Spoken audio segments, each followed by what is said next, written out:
Ka ardhur një nga momentet më interesante të programit, do të flasim për dinamikat brenda shtëpisë më të famshme në Shqipëri. E kam fjalën për Big Brother VIP Albania. Edicioni 5 ka vetëm pak ditë që ka filluar, por zhurma dhe johona e tij është ndjerë që në ditët e para. Do të diskutoj në këto momente me Adela Hysenllarin, mike e njërës prej banoreve të shtëpisë, më konkretisht mike e Sabinës. Përshëndetje Adela. Mirëmëngjes. Kënaqësi. Bashkë me ne do t'jetë edhe një personazh tepër i njohur, ish banor i edicionit të kaluar të Big Brother, Bernard Hulma. Bernard, përshëndetje. Përshëndetje studio, Adela, publiku. Kënaqësi. Adela, do doja të më flisje pak për Sabinën. Si e ke parë lojën e saj, ndonse ka vetëm pak ditë që ka nisur ky edicion? Duket që është mjaft e përfshirë, ka edhe preferencat e saj, ka krijuar miqësitë. Shtu është Sabina? Sabina nga natyra është një vajzë shumë solare, është një vajzë që sjell energji shumë pozitive, është një vajzë që fal shumë dashuri, është një vajzë që përpiqet që të ketë marrëdhënie korrekte me të gjithë dhe mendoj që e shoh shumë që është vetvetja në këtë Big Brother. Mendoj që ka nisur pak me hapa të avash, pra nuk ka nisur direkt të sulmoj ose që të krijoj situata të nxehta, ndonjëherë edhe disa skenare me thënë drejtën pak të stisur, vetëm e vetëm që të jetë në qendër të vëmendjes, por sinqerisht mendoj që ka nisur të shkojë drejt atyre miqësive të para, ku vërtet asaj janë ndjen ose mendojnë që ka njerëz të sinqertë, ka njerëz që i falin energji pozitive.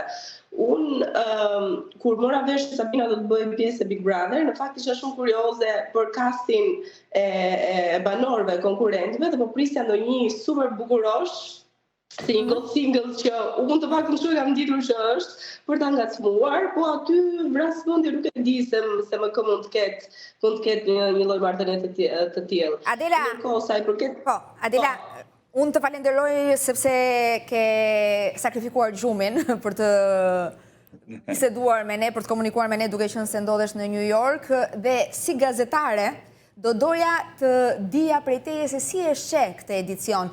Deri tani, kush është banori më i spikatur? Përpara se të kaloj tek Bernardi. Në mendimin tim do veçoja Mirin, Selinën, këto dyshe. Dhe Sine ka emrin shumë të fortë, por nuk e di se sa fort do jetë edhe loja e tij.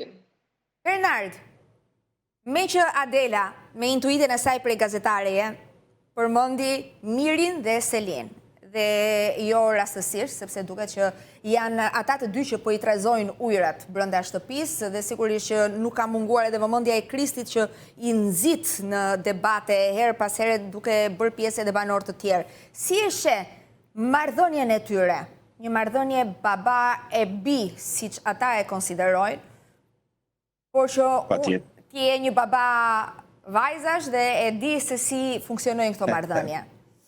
Shumë e vërtet dhe absolutisht 100% ajo është një marrëdhënie baba-bi, por është diçka që është duke përdorur nga ato si favor në lojën e tyre dhe s'ka absolutisht asnjë gjë të keqe. Nëse ata të dy kanë kriju këtë marrëdhënie që nga momenti zero dhe kanë mundur që ta mbajnë këtë lidhje aq afër dhe psikologjikisht nëse ajo gjë ka krijuar një reaksion tek banorët, është diçka që ti në mënyrë indirekte, jo vetëm direkte, do ta mbash atë gjë dhe do ta ushqesh që me vazhdimin e kohës të vazhdoj të ketë atë reakcion mes banorëve dhe të krijojë ato dinamika që kemi parë deri tani. Nuk ka absolutisht asnjë gjë të keqe dhe nuk është absolutisht asnjë lidhje tjetër. Jo, marrëdhënia ka krijuar shumë konfuzion, ka krijuar le të themi shumë reagime. Persona të ndryshëm e mendojnë ndryshe, është çështje këndvështrimi, çështje bot kuptimi. Adel, si e sheh ti këtë marrëdhënie? Unë Fjor këtë doja të thoja, mua më duket pak absurde që ne, palët e treta, ose dhe familjarët e Selinës, ose dhe njerëzit që i ndjekin, të flasin me kaq vetbesim dhe me kaq siguri.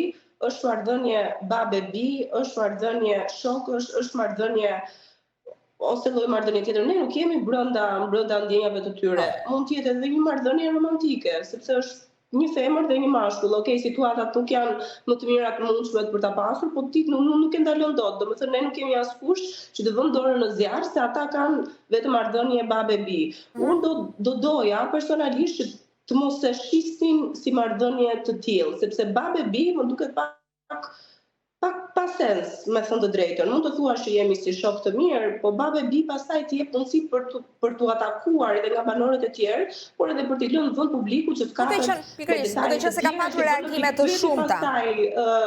Nëse është vërtet marrëdhënie babe-bi apo jo, sepse personalisht Fiori, unë me babin tim deri në një farë moshe kam pas siklet të dalë të më shoj me rroba banjo, jo më që të jesh në një krevat, një shtrat. Babin ose po gjese të tjera të tilla që më duken pak të egzageruara, po të çuditshme për t'i vënë këtë lloj emërtimi. Pra unë do preferoja që më mirë të mos i vënë emërtim. Nuk e kanë detyrimin ata sepse të justifikohen me këtë lloj etiketimi, pra babe-bi. Banorët po ja kërkojnë këtë gjë, Adela. Po s'janë të detyruar të shpjegohen, Bernard. Jo, nuk janë të detyruar, por këto Adela po thotë që nuk kanë pse t'i vënë një emër kësaj marrëdhënie, që unë e shoh si vajzën time dhe unë e shoh si djalin tim. Ti je babai i një vajze që ka kaluar adoleshencën dhe ne e dim se si janë adoleshentët që normalisht nuk të lejojnë as t'i afrohesh te dera, duhet t'i biesh derës përpara se të hysh në dhomën e tyre. Unë flas si nëna e një djali adoleshent. Nuk e di se si mund të krijohet marrëdhënia. Ndaj dhe ka krijuar konfuzion kjo lloj marrëdhënie. Është vërtet. Edhe debata. Po e përdorin në favorin e tyre dhe prave i qoftë. Në fundit janë në Big Brother, kështu që kjo është e gjithat, kjo është dinamika. Por Adela më konfuzoi pak, më ndjes Adela, sepse nëse ti nuk kërkon që ti vesh një emër, kësaj gjë, ti sapo i vure një emër, ti sapo the edhe gjykove faktin që si babe-bi për mua nuk ka shumë sens. Tani o njëra o tjetra, nuk mund t'i kesh dot të dyja. Jo, mund të shoqëri. Po thotë Adela. Mua më duket pak hipokrizi që ti në momentin që atakohesh nga banorët e tjerë, zgjidhja më e sigurt për t'u shpjeguar është të thuash të shoh si vajzën time. Sepse në fund të ditës ne nuk i dim, ata janë dy njerëz adult, janë dy njerëz të rritur që ne nuk kemi brenda ndjesive të tyre edhe brenda zemrës së tyre të dim se cila është marrëdhënia e vërtet. Por më duket pak hipokrizi kur ti thua që kam si baba, e kam si vajzë, sepse nuk është të tillë, nuk të jep ndjesinë e një marrëdhënie të tillë. Aq më tepër në Big Brother nuk mendoj që ka shumë vend për këto ndjesitë familjare dhe prindërore, nuk mendoj aty që dikush është e dikë tjetër si motrën e vet, si vllajën e vet, si babën e vet, si mamën e vet apo si gjyshin e vet. Aty e shohin të gjithë si konkurrent dhe në rastin tjetër më të mirë kur janë dy gjini të kundërta ose të gjini të njëjta, do e shohin në një aspekt romantik. Është shumë herët, është absolutisht shumë herët, është shumë herët. Bernard, ti po thua që je i prirur të besosh që është një marrëdhënie familjare, le të themi më tepër, pra një marrëdhënie e ngrohtë si babe-bi, sesa një marrëdhënie romantike që aludon Adela. Pastaj nuk ka asgjë për të qenë romantike. Jo, mund të jetë. Që më duket shumë më me vend që ti mos ta emërtosh këtë marrëdhënie dhe unë nuk jam askush që të them tani është romantike ose është romantike, publiku e emërtoi. Absurde. Pra, Miri nuk e emërtoi. Këtë do doja që të shmangej. Miri nuk e emërtoi këtë gjë e dashur. Miri ishte një vetmbrojtje indirekte kur akuzat ju hodhen që kjo mund të ishte diçka romantike. Si baba edhe ish banor, unë aty kam trajtu, po e shija Loredanën për shembull si bia ime, nuk kisha mundësi tjetër, nuk kisha absolutisht asnjë rrugë tjetër se si ta mendoja këtë gjë. E njëjta gjë ishte edhe me Livjen. E njëjta gjë ishte edhe me Gjestin. Po, ky e ti. Sepse ky e ti. Absolutisht. Po nëse ne i dim rrethanat e Mirit, të mënyrën si ai e ka shpjeguar veten, më duket pak absurde që të mendosh që kjo është diçka romantike ose diçka tjetër. Ose janë shok, ose Miri e sheh thjesht si vajzën e tij dhe s'ka absolutisht po themi që është romantike, po të mos thon babe-bi se është pak. Po e them edhe një herë, babe-bi është kam shok të moshës të Loredanës o Adela. E kuptoj pse kanë zgjedhur këtë lloj mbrojtje sepse është mënyra më e sigurt, si ndjeja më pa asnjë lloj interesi. Është mënyra më e sigurt për ta thënë. Por pastaj shoqërohet dhe me gjithë këto dilemat dhe këtë lupën që do i vërë të dy nga gjithë banorët dhe gjithë teleshikuesit për të parë pastaj me imposi çdo lëvizje të tyre. Kështu që është reaksioni që ata kanë kuptuar, ka krijuar dhe po e përdorin avantazhin e tyre, asgjë tjetër. Unë Loredanën nuk mund ta kem dot shoqe. Unë shoh atë vetëm si bija ime. E njëjta gjë edhe me Livjen. Nuk kam shoqëri të tillë. Shokët edhe shoqet e mia nuk janë në atë moshë. Bija ime është shumë e thjeshtë. Tash është edhe çështje e këndvështrimesh, se si e percepton dikush edhe se si mund ta perceptoj dikush tjetër. Ndonjëherë Bernard është edhe çështje moshe.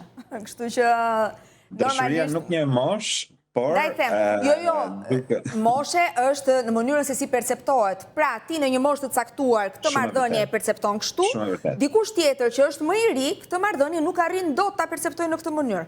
Pra, jo, shumë e vërtetë, e respektoj. Prandaj them që është çështje moshe.